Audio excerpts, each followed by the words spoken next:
It's the third Tuesday of the month. You open the app, you look at the balance, you close the app. You told yourself last month you were going to make a real payment this time, not the minimum, a real one. And you did, kind of. You put in $180 instead of the $35 they were asking for. You felt good about it for about 4 hours. Then you checked the balance again, and the number had barely moved, and you thought, what is wrong with me? Nothing is wrong with you, but the reason why, the actual reason, not the version that involves your discipline or your habits or your relationship with money, that's what nobody has sat down and explained to you. And it starts with a number on your statement that was never designed to help you. That number is the minimum payment. And before you tell me you already know about minimum payments, you know they're bad, you try to pay more, I want to show you something different. Not that the minimum payment is bad advice, that it was engineered, deliberately, over decades, by people who ran the math on what keeping you in debt the longest would cost them in defaults and what it would earn them in interest, and made a product decision accordingly. The minimum payment is on every statement. It's the first number you see.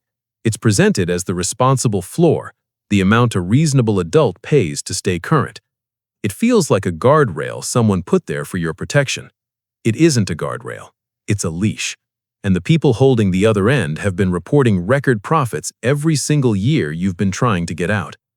I'm Cole, and in this video, I'm going to show you exactly how the minimum payment was engineered, what it actually costs in real dollars over real time, and why the institutions that designed it have a documented financial incentive to make sure you never fully understand what you just agreed to. And to understand why this matters right now, not historically, right now, you need to see the scale of where we actually are. Americans are currently carrying $1.28 trillion in credit card debt.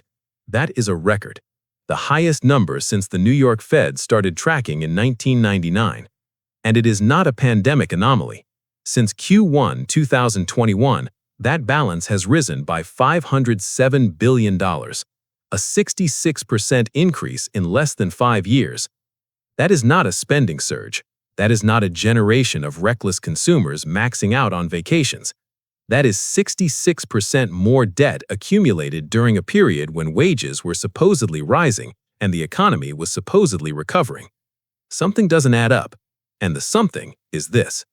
Between December 2020 and December 2024, nominal wages increased 17.3%. Prices rose 21.2% over the same period. Real earnings dropped 3.2%. You got a raise and somehow fell further behind. The debt wasn't a choice. It was the gap between what things cost and what your paycheck covered. And then there's the rate. The average APR on cards actively accruing interest right now is 22.30%. The interest margin, what banks charge you above and beyond what they pay to borrow the money themselves, is at an all-time recorded high of 17.12%. Let me say that again. The spread between what it costs the bank to borrow money and what it charges you is the highest it has ever been. Not the highest since 2008. Not the highest since the financial crisis, the highest ever measured. And 55% of Americans are currently carrying a balance to cover essential expenses, not vacations, groceries, utilities, the gap between the paycheck and the month. Which means the debt most people are carrying right now was never discretionary, it was structural, and it is compounding at 22% while the system that produced it collects record margins. So when you want to understand why the balance barely moves no matter what you pay, that's where you start.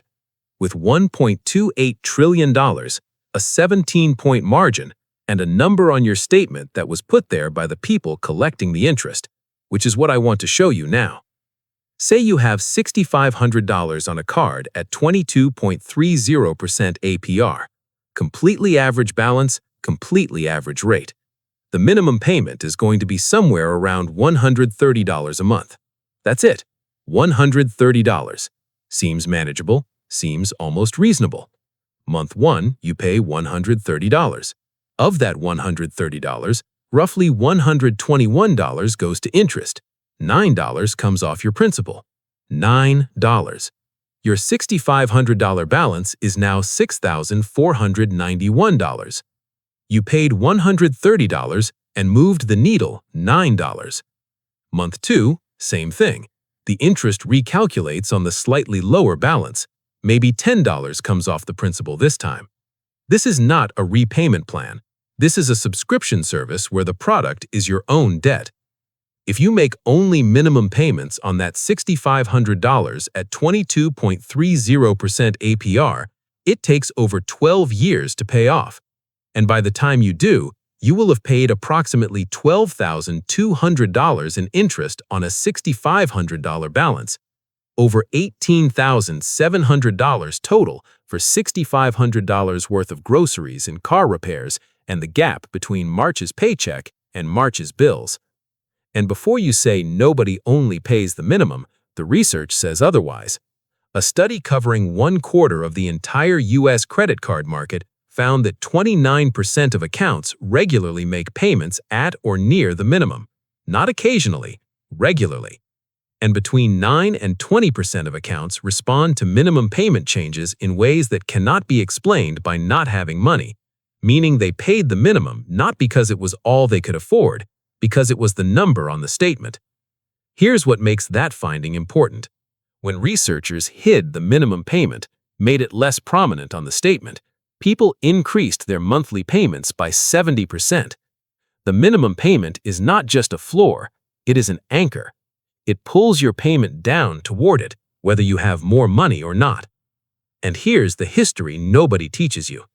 In the 1970s, minimum payments were typically around 5% of the balance per month. On $6,500, that's $325 a month. You clear that balance in roughly 2 years. The banks decided 2 years was too fast. So over decades, the minimum payment percentage was quietly lowered.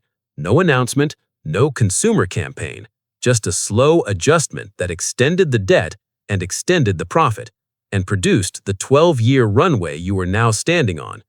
That is not an accident. That is a product decision. And the person living inside that product decision most vividly right now, she looks a lot like someone you probably know. Her name is Maya. She's 31, lives in Atlanta, makes $58,000 a year as a project coordinator at a logistics company. Not a bad salary for Atlanta. She knows it. It still never quite feels like enough. Maya is not reckless. She has a budget in her Notes app. She meal preps on Sundays. She canceled 2 streaming subscriptions last year. She is doing the things. She has $9,200 in credit card debt across 2 cards, $5,800 at 24.99% and $3,400 at 19.99%. She got the first card at 22 for emergencies. She got the second card at 26 when the first one was full and her transmission needed replacing. Her take-home, after taxes and her employer health plan, is about $3,550 a month. Rent in a decent Atlanta 1-bedroom, $1,490. Car insurance and payment combined, $610. Phone, $85. Utilities and internet, $160. Groceries for one person who tries to cook, $310. Gas for a commute that isn't walkable, $120. That's $2,775 before she has touched the debt. She has $775 left. Card 1 minimum, $116. Card 2 minimum, $68. She pays $250 total because it feels better than $184, and she tells herself she's making progress. She has $525 left for every other cost life produces. Month 4, her company restructures. Her role survives, but her review gets pushed. The raise she was counting on doesn't arrive. 2 months of higher grocery bills go on card 1 because inflation in Atlanta is not theoretical. It is $340 at the register instead of $310. Month 6, the Civic needs brakes and rotors, $700. It goes on card 1 because there is nowhere else for it to go. Month 8, she checks the balance. Card 1 is at approximately $6,100. It has gone up. She has been making payments for 8 months, and the balance is higher than when she started. She thinks, what is wrong with me? Nothing is wrong with Maya. Maya is paying $250 a month into a system that is collecting 180 of it as interest and crediting $70 to her principal. She is treading water in a current specifically engineered to run at the speed of her best effort. And the institution on the other side of that statement, the one collecting the $180, is not a passive participant in this outcome. It designed the current, which is what I want to be very clear about right now. JP Morgan Chase, Citibank, Capital One, Bank of America, they make money when you carry a balance. More balance, more interest, more revenue. JP Morgan's Card Services division reported $6.4 billion in a single quarter in 2024. That number goes up when your balance goes up. It goes down if you pay in full. The business model is not complicated and it is not hidden. It is in the earnings calls. Visa and MasterCard make money on every transaction. Purchase volume on U.S.-issued cards reached $6.136 trillion in 2024. They want you spending. The system that keeps you spending is the same system that keeps you carrying. The minimum payment structure was specifically optimized to maximize the duration of your balance. In the 1970s, the minimum was 5%. Banks adjusted until the standard landed between 1% and 2%, just enough to avoid default, nowhere near enough to reduce principal at any meaningful pace. Nobody in this transaction makes money when you pay off your card completely. There is no mechanism in the system that rewards the behavior that ends its revenue stream. And the regulatory environment that could have prevented this was dismantled in 1978, a Supreme Court decision, Marquette National Bank versus First of Omaha, that effectively removed the interest rate ceiling on credit cards by allowing banks to charge the rate of their home state regardless of where the cardholder lived. Citibank moved to South Dakota, which had no usury cap. Every major issuer followed. The consumer protection that existed for decades was gone, not because anyone voted to remove it, but because one court case handed the industry a permanent structural advantage they have been inside ever since. You didn't design any of that, but you are paying for it at 22.30%, and the myths you've been told about why are the last thing standing between you and a different approach. Myth 1. I just need more discipline. When the minimum payment was made less visible on the statement, people increased their payments by 70%. Your discipline is not the variable. The design of the statement is the variable. This is not a willpower problem. It is an anchoring problem, and the anchor was placed there deliberately. Myth 2. Paying a little more each month adds up. A little does not beat 22%.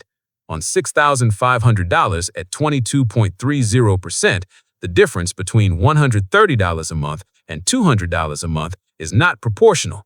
It is the difference between 12 years and just over 4 years and more than $8,600 in interest savings. The curve is not linear. Minimum plus a little keeps you in debt. The threshold you need to clear is much higher than a little. Myth 3. Carrying some debt is healthy for your credit score. Carrying a revolving balance does not improve your score beyond what on-time payments already accomplish. Credit utilization below 30% helps, but that means keeping the balance low, not carrying it indefinitely at 22.30%. The healthy debt framing is an industry narrative. It benefits the people collecting the interest. It does not benefit your balance sheet. Myth 4. I'll deal with it when I earn more. At 22.30%, a $6,500 balance that sits untouched for 3 years becomes roughly $12,600. The debt is not waiting for your raise. It is compounding daily. Future you does not receive a smaller problem. Future you receives the same problem with 3 years of math applied to it. Which brings me to the framework that explains why so many people reach that future having paid so much and moved so little. Robert Cialdini, the psychologist whose work on influence is used in virtually every consumer marketing operation in the country, documented a principle called anchoring. The first number you see in any decision environment disproportionately controls the decisions that follow. It becomes the reference point your brain uses to evaluate everything else. The minimum payment is an anchor. It is the first number on the statement. It is bold. It is labeled as the amount due, and your brain, doing exactly what brains are designed to do, uses it as the reference point for what a reasonable payment looks like. Paying more than the minimum feels like overperforming. Paying the minimum feels like meeting the standard. The standard was set by the people collecting the interest. Cialdini's research was not about credit cards. It was about human cognition. The credit card industry simply read it and built a product around it. And what that means for you specifically is this. The number on your statement that says minimum payment due is not a financial recommendation. It is a behavioral tool placed at a specific size in a specific position to produce a specific outcome. Every time you pay the minimum, you are not meeting a financial obligation on your terms. You are responding to an anchor that was set by someone else's incentive structure. Knowing this does not make you immune to it. Anchoring is not a weakness, it is how human cognition works. But it does mean the first move is replacing their number with yours, which is exactly what I want to walk through now. If you want to keep seeing the number behind the number, subscribe to Cole Capital. No products to sell, no card to recommend, just the math they'd prefer you never ran. If your situation is one card under $5,000, stop looking at the minimum payment entirely. Calculate what payment eliminates the balance in 12 months. Divide the balance by 12, add 1 month of interest, and that is your actual target. On $4,000 at 22%, that number is roughly $380 a month. That feels like a lot until you calculate that the minimum payment path on that same balance costs over $10,000 in interest and takes more than 17 years. $380 for 12 months is $4,485 total. The difference is not marginal. It is more than $5,900 and a decade and a half of your life. Find the $380. If your situation is multiple cards, do not split evenly across all of them. The avalanche method is mathematically correct. Highest interest rate first, minimum payments on everything else, every available dollar toward the highest rate. On Maya's situation, $5,800 at 24.99% and $3,400 at 19.99%, every dollar above minimums goes to card 1, full stop. Card 2 gets its minimum and nothing more until card 1 is gone. If your situation is a balance you genuinely cannot accelerate right now, call the issuer and ask for a hardship rate reduction. This works more often than most people know. Issuers have retention departments whose job is keeping you from defaulting or transferring. A 5% rate reduction on $6,500 is $325 a year in interest you are no longer paying. That is a real number attached to a 10-minute phone call. If your situation is a strong credit score, a balance transfer card at 0% for 15 to 21 months is a legitimate tool. Transfer the balance, pay aggressively during the window, eliminate or dramatically reduce the principal before the promotional rate expires. The transfer fee, typically 3 to 5%, is almost always less than 1 year of interest at 22%. Run that math before dismissing it. One thing you can do today, before any of those decisions, go to your statement and find the box that federal law requires card companies to include, the one that shows how long minimum payments take and what they cost in total. Most people have never read it. It is on your statement right now. Read it today. That number is the whole argument, and once you've read it, the minimum payment will never look like a standard again. There is no loyalty bonus for staying in debt longer than you had to. The company that issued your card does not know your name. It knows your account number and your balance and your payment history. It has never once convened a meeting about how to get you out faster. That meeting has never happened, and it never will, because that meeting would cost them money. The minimum payment is not a relationship, it is a mechanism, and you are allowed to stop treating the mechanism as a standard and start treating it as what it is, a number someone else chose for you on your behalf in their interest. You didn't fall behind because you lacked discipline. You fell behind because you were handed an anchor and told it was a lifeline. The minimum payment isn't there to help you get out of debt. It's there to make sure you never do.